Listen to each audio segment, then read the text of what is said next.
Welcome back, guys. During the commercial break, you sent in your tweets, and we have our answer from the first round. We had Schweffy and Dirk going toe-to-toe. Ben, who is moving on? Ooh, congratulations, Dirk. 91% vote. Supposed to Schweffy just with 8% 92, so people still vote on that one. So Dirk progresses through. And I would honestly say Schweffy got a solid B-, maybe a C+ from me on that cast. I think Dirk just brought it in this first cast of the day. He was hype. Congratulations, Dirk. You know, he was a front runner throughout Season 1. He's back here now to compete in Season 2, but he's got plenty of competition, and we're ready to announce our next set of casters. Mr. X, who are we looking at? We're going to be looking at Vici, Doubly. So there they are. Doubly. Hey, how's it You going? got that great radio voice, Vici. Formerly known as Get Jeweled. Yes. Yes. Change the Vici, name up. how did you decide on the new gamer tag, my friend? What does this mean? So it's Latin. Vini Vici was Caesar. I came, I saw, I conquered. So Vici is I conquered in Latin. You need to read a lot of books to come up with That is a dope Right? way to come up with your gamer tag. That's That a is whole lot sick. better than just being born and taking your last name. Right. You don't find that type of reading in Animorphs like me and Pug and Red. We would have never found that. We're quite intelligent young beings anyway, though. Vici is coming at us from Maine. Doubly, where are you from? North Carolina. NC, that's right. Yeah. Woo! Nice weather that a down here. state Not or a like city? anywhere it's snowing for you, Vici. Are you serious right now? It's warmer today. Thank God. Doubly, Ben has a question for you. Yeah. Yes, sir. Don't answer. Whereabouts in North Carolina are you from? I'm from Charlotte, so the Queen City. There you go. That was See, a smart way of getting your answer. Ben asked you me go. if North Carolina was... No, I never said that. You were all delusional. All right, North anyway. Carolina is not the city. He's a great caster, not the best with geography. I don't- He's clearly never heard the P.D. Pablo song about North Carolina. What's that? Please sing it to me. There was a rap song. All right, we'll keep Going going to here, though. Guys, before we get into this, Doubly, how long have you wanted to cast? How long have I wanted to cast? Like MLG COD? Yeah. It's about 3 years now. It really started when my brother was big in Black Ops 1, but I didn't do a whole lot of casting. I've never really attempted it until this came out with Advanced Warfare. So it's more of a recent development. I've always wanted to be a sportscaster, but it's turned into a hobby of COD casting. I like it. Okay. Nice. Any preferred sport that you would model your casting after? I've done a lot of football broadcasts. I did it up at App State. I've done it here locally for some high schools. So definitely football is my play style, my casting style. And have you ever had to perform in front of an audience? Yes. I mean, I've casted for different radio stations and stuff, and I've done talent shows, but never like a performance, like singing performance or dancing, if Wait, that's so what you mean. when you say you've done talent shows, as in you've I been have not hosting done the talent talent shows, or you actually do the talent on the show? No, I was saying like I haven't been in a talent show where I've had to display it. I was gonna alright. say you did. We're I was just- like, what's his talent? I want to find out his talent. I can juggle, but we'll save that for You can next round. juggle? And, We'll save that during for the commercial break, I heard him saying he wants to rap battle Valen if they both make it to the Valen, next round. he's calling you out, man. He was Yo, calling you out. Get the bars ready, both of you. Let's take it over Hit to the our beat, man. friend Hit the beat. Vici. Vici, you've come to conquer, my friend. What have you been working on since your intro video? I actually practiced a lot with Doubly here the other night. We were going over handing it off. I definitely practiced the hype factor. Took your guys' criticism to heart, trying to work on that, get the energy going, and I've been focusing on some, analytical stuff. I'm more based around that. I know a lot about Okay. the game knowledge is probably my strongest thing, but definitely been trying to keep the hype going and really get the energy feeling. All right, well, I saved it until the show live to tell you guys that you will not only be casting together as partners, you will also be competing against each other. Only one of you will move on, and it looks like the game is ready. Ben, what is game number 2? Go over some more hard point. Want to see some more hard point? I like to respawn. Keeps these guys on their Alright. toes, and it's gonna be solar as well. All right, well, Vici, you are the analyst in this cast, but I'm going to make you start things off. Take it away as we head to solar. All right, looks like we're dropping into solar hard point. First hill is going to be this middle pool. Players are going to be spawning on top parking lot and bottom garage here. Which spawn do you think is more favorable? I'm definitely going to go with the top side. That one's going to be more favorable to get into this hill. You can really control glass side if you play it right, get a couple picks right off the start in order to, control this hill to get some nice points. Yeah, so we're going to see that E6 here on your screen is definitely going to be on this lower unfavorable spawn. So let's hop on board over with, let's go with Inverted. He looked like he was really doing well last game. Let's see if he can keep it going into this one. He's going to be rocking the ASM1, pushing over to this double pipe side and going to this mid-cut here. Looking for some kills. He's going to just hop into the hill as his teammates are going to be able to completely slay out around him. Yeah, they slay out around him, and Sentinel gets the 1-0 lead, but it's quickly responded by Atlas. Atlas went ahead and slayed out, but Cade and XZB both responding very nicely, and now you can see Pimby across on your kill feed at the bottom left, slaying out the Sentinel. Not going to go down without a swing. Yeah, E6 also running that quad bow you heard about in the last map there. It's very interesting to see them do this, especially on this middle hill. You usually like to see a couple ASM1s really get some control here, like you see on this TCG team. They're really being aggressive, and that's not so far paying off for him, but hopefully on this next hill it will. Yeah, I wouldn't be surprised if TCG goes ahead and starts, moving over and rotating to the next hill because they're just not really having a whole lot of luck here in mid-map. Blue is definitely controlled. It's a 31-6 lead after 1 minute, going to the second hardpoint, and Red looks like they're already going to be holding it down on dubs, and it's going to be Profizi, who's the main man in the hardpoint. Yeah, right there, he just got taken out, but it's quickly traded by Pembley. He also gets taken out, though, and E6 gonna control this hill. Even though they were the last to rotate, they maintain control of the hill, and they're just extending their lead. It's almost up to 40 points right now. As you see, General on my screen, he is pushing up to this parking lot, picking up 2 kills, looking for some more, noticing that they're gonna be spawning down low, and he's gonna hop back into this hill just to get taken out there by Profizi. And Profizi is able to take out 2 guys with a nice little 2-piece, but XZB is not going to have a 2-piece of his own, taking out Silpy and Profizi. And, Red Team really responded nicely to regain control, but Sentinel overall takes control. E6 slaying out, 54-21 lead as there's 10 seconds left in this hill. When should they start rotating? Because Red now has complete control. Yeah, you're going to see Exib on your screen. He's going to be rotating. He's the first one into this garage hill, and they have completely locked down the spawn. You're going to want to definitely see someone push up, get this sand lot, and definitely be able to pick up these kills as players rotate from the last hill. Red Team choosing to wait for each other and push collectively as a team. Smart decisions so they can all flood at once and hopefully break this hill, as Blue has a pretty solid setup so far. And Cade has definitely pushed out the farthest, trying to manipulate those spawns, but Red is going to on slaying Silpy, and Pimby picking up a nice little 2-piece on General and XZB in the hardpoint. So Profizi is going to be the OBJ player as he hops back in the hardpoint. Unfortunately, gets taken out, and Blue responds to XZB with the 2-piece as you see the kill feed at the bottom left. Yeah, they just did a great job of trading kills there, really pushing this Red Team back away from this hill. Hopefully they can do it one more time and then they'll be able to secure the scrap time on this hill. But as I say that, Profizi breaking in, he's going to get taken out there, trading the kill. Pembley, back on your screen, he is going to be able to secure this hill with the help of Profizi and Inverted, and now both teams are going to start to rotate as E6 already spawned up top in this next hill. Yeah, spawning up top, you see General is already in the hard point. He's going to be watching dirt side with the ring over there. 2 guys are going to be pushing that here in a minute, but they had the lucky spawn of already spawning up here, able to hold down this hard point and hopefully, improve this lead, 87-50, 35-point lead, and it is growing, and they are slaying out, as you can see, Cade and Ruiz definitely doing a better job. However, General's going to have to pick it up. Only 4-11 thus far in the game. Yeah, like you said, he's definitely going to need to step it up if he wants his team to be able to do anything here. Red Team not doing that great of a job pushing the hill collectively. They're kind of each going in single file, and that's not what you want to do. You want to flood from at least 2 different directions and really overtake this hill.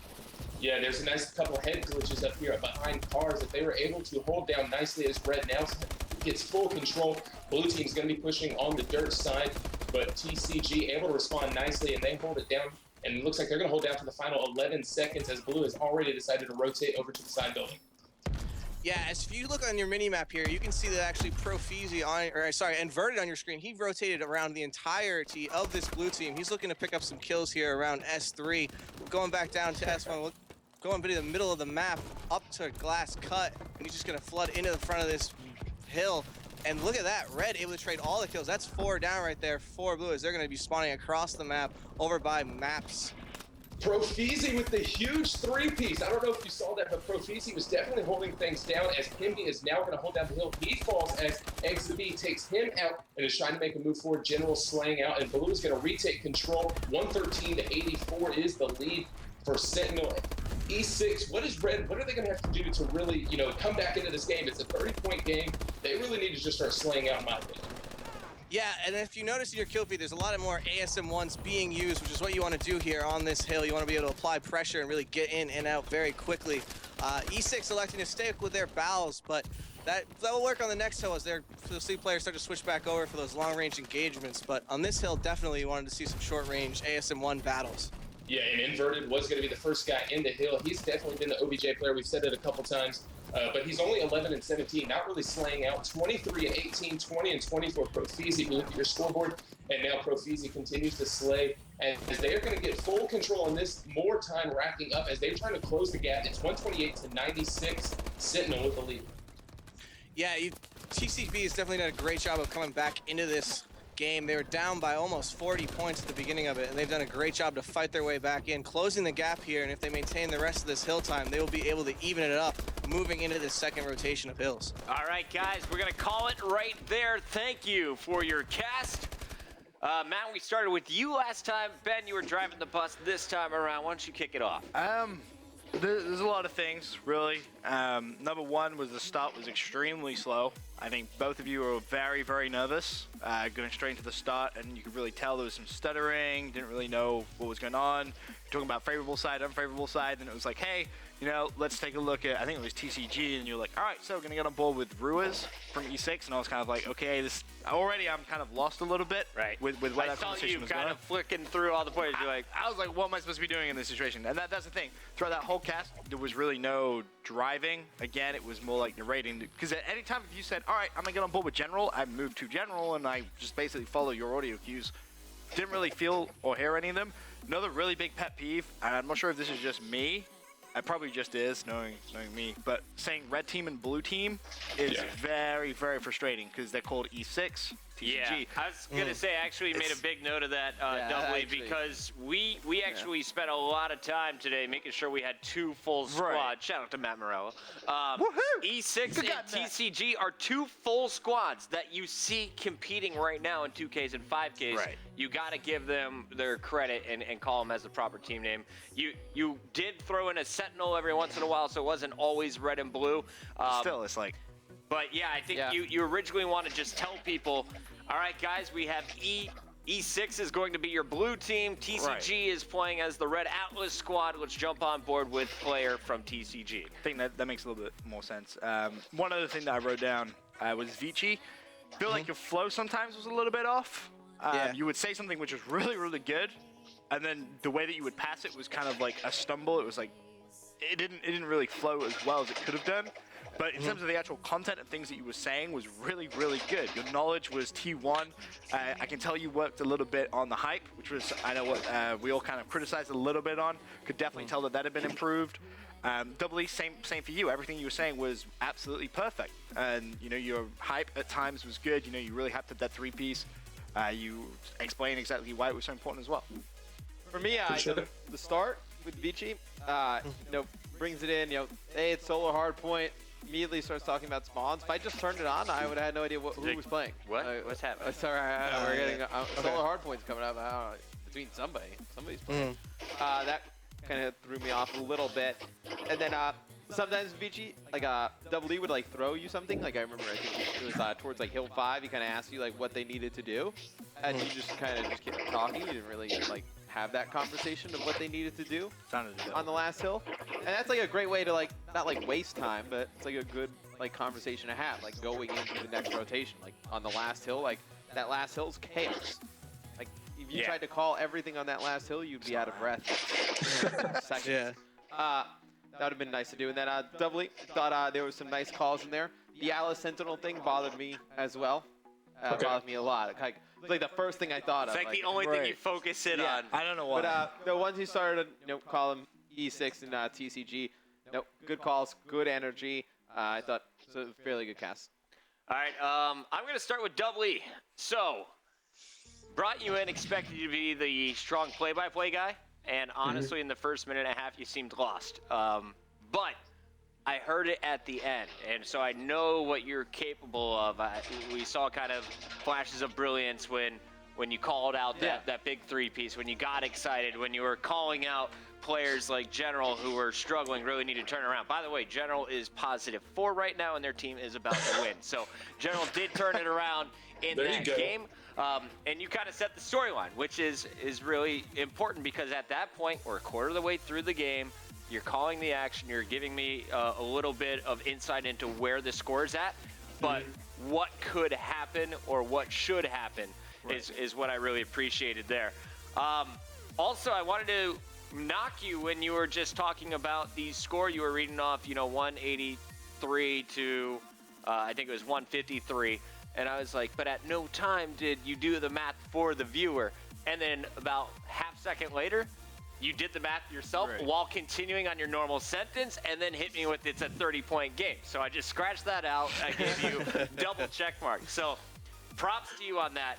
I felt both of you guys, you had to kind of stumble your way into the groove. The groove was never really found, and there was kind of a monotonous cadence to both of your sentences. You would start off, you do your middle, get a little bit of energy, and then you drone out towards the end.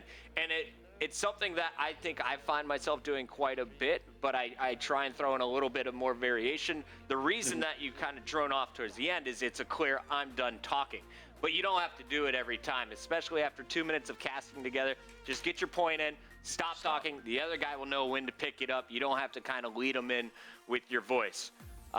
So that was kind of a note for both of you guys. If you make it to the next round, the cadence is something you should both go back, listen to your cast from today, and think of how can you vary that up a little bit. How can you throw in a few different ways of calling the plays. Now, Vici, let's go to your notes. As the guys mentioned before, you got to announce the teams right away. That's the most important thing. You are the storyteller, and I wanted to throw you throw you right into it by making you do the play-by-play. And that was kind of my first test for you. You stumbled on that, and I think it threw you off for a little bit. As Ben noted, you were awesome T1 knowledge. You had insane call-outs. You knew every call-out around the map. Sandlot, you're talking about the glass wall, just basically everywhere the players were going. If I closed my eyes, I could envision it at times. Other times, though, you would kind of slip up or get stuck on what you were trying to get out, and I would be totally lost of what was happening, what the score was, where was the action. So I say keep playing to your strengths, keep playing towards the analyzing, but think big picture as well. Look at the mini-map more. If that's your role in this, you took on play-by-play quite a bit throughout this, but if you want to be an analyst, if you think that's your strength, I'd say tell me more of the strategy by looking at the bigger picture. I think this was your first cast live with someone. I could totally tell, and I think you guys both have a lot of potential. But so far, honestly, I don't know which way the fans are going to go on this one. Best of luck to both of you. Guys, before we let the fans vote, though, I think we need to give both of you an opportunity to tell the fans why you deserve to be chosen. Let's start with you, Vici. All right. I just wanted to say that thank you guys for the opportunity. Hats off to my competitors and my partner for this cast. He did a great job. Definitely, he helped me a lot last night and we went over things. I want to thank him. As for why I think I should be picked, I've been a huge supporter of esports. I've followed it since MW3, actually, way back in the day. And it's been a dream of mine for about 2 years now to really get into the scene and be a part of it. And I love everything about it. I want to see it grow and just watch this entire thing take off, and I really hope to be a part of it. Very cool. All right, and now over to you, Doubly. Like he said, I just want to say thank you to MLG as well as Vici himself. He helped me a lot last night, going literally point to point, trying to learn all of the call-outs in each match. And I know people are going to ride me real hard for not knowing all of the call-outs and not being as smart as a lot of the people that are in the chat, because I know they blew that up. But I promise to learn. I promise to, really dive into this head first and try and learn as much as possible. And if you keep moving me through, I'll keep getting hyped, keep entertaining, because I know you said me and Maven would be a heck of a duo in the casting booth, and I'd like to see that happen. All right, my friend. Thank you guys so much for coming on the show. Best of luck before the commercial break. We got to throw up the fan vote. Ben, what are our hashtags? So you see that, hashtag COEE, hashtag COVici. Make sure you vote on Twitter to progress one of these lucky two through to the next round. Matt, who you hashtagging? I would say Throw him under the bus, Chris. I love it. I would probably say Doubly. Oh, to be honest. You're hashtagging Yeah. Doubly? What are you hashtagging? What are you doing, Ben? I'm Throw you under the bus as well. hashtag CO Mr. X. There you go. I'm hashtagging, I hashtag Dirk, I'm not gonna lie. This hashtag, Doubly, I think you have higher potential possibly, but right now I think Vici's the better caster. That's what I'm going with for my vote. But guys, it's time for you to make your decision heard. Doubly has 100% of the votes, but you know that's gonna change when we return from this commercial break.